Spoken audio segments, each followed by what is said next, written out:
हरिद्वार जो है मायापुरी, इसमें आदि शक्ति माता सती ने राजा दक्ष के घर में पहला जन्म लिया था और माता शक्ति की एक अंश था। तो जब सती के रूप में जन्म लिया तो समस्त देवता उनके दर्शन के लिए पृथ्वी लोक पे यहाँ आए और जो धड़ है वो यहाँ मायापुरी में और सिर जो है वो बद्रीनाथ में है। इन 3 ऋणों में सबसे प्रभावी पितृण होता है, क्योंकि हमें माता पिता ने जन्म दिया और तभी हम इस संसार को देख रहे हैं। तो उनके ऋण से मुक्त होने के लिए आप आए यहाँ, स्नान किया प्रेम से, आपने पितरों के निमित्त थोड़ा पूजा करी, फिर उसके बाद देवताओं के निमित्त थोड़ी पूजा करी, देव ऋण पितृण से मुक्त हुए, देव ऋण से मुक्त हुए।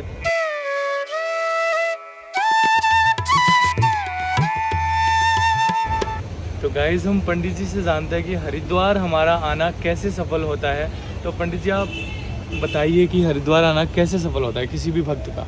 देखिए, हरिद्वार जैसा नाम से ही विदित है कि हरि का द्वार, यानी कि ईश्वर को प्राप्त करने का स्थान। गंगा जी स्वयं साक्षात देवी हैं। मैं दावे से कह सकता हूँ कि ज्ञान के अभाव में, मैं ये नहीं कहता हूँ कि लोग बुद्धिमान नहीं हैं, लेकिन वो ज्ञान नहीं है जो अध्यात्म होता है। ज्ञान के अभाव में 99% लोग हरिद्वार में आते हैं, लेकिन उनकी यात्रा असफल होती है। क्यों? उसका रीज़न है कि हरिद्वार में तो आते हैं, वो लोग नहाते हैं, स्नान नहीं करते हैं। नहाने में और स्नान में दोनों में अंतर है। जब स्नान की पद्धति में आओगे तो स्नान ब्रह्म मुहूर्त का होता है, सूर्योदय तक के स्नान को स्नान कहा जाता है। दिन में भी स्नान होता है, लेकिन क्षमा युक्त, माता से क्षमा मांगते हुए हम गंगा जी से स्नान करते हैं। लेकिन जो लोग आते हैं सीधा गंगा जी में चले गए, डुबकी मारी, नहाए धोए कपड़ा, उनका स्नान नहीं, वो नहाना होता है। तो स्नान करके हम अपने सर्व पापों से मुक्ति के लिए गंगा जी में प्रार्थना करें। फिर दर्शन का भाव आता है कि इस स्थान की यात्रा हमारी कैसे सफल होगी। तो हरिद्वार का नाम वास्तविक हरिद्वार नहीं है। हरिद्वार का नाम वास्तविक जो शास्त्रों में लिखा हुआ है वो है मायापुरी, और मायापुरी माया देवी से हैं। यहाँ की अधिष्ठात्री देवी माया देवी हैं। जब व्यक्ति माया देवी में अपना मत्था टेकता है तब उसकी यात्रा, इस भूमि का पुण्य उसको प्राप्त होता है। क्योंकि ये हरिद्वार जो है मायापुरी, इसमें आदि शक्ति माता सती ने राजा दक्ष के घर में पहला जन्म लिया था और माता शक्ति की एक अंश था।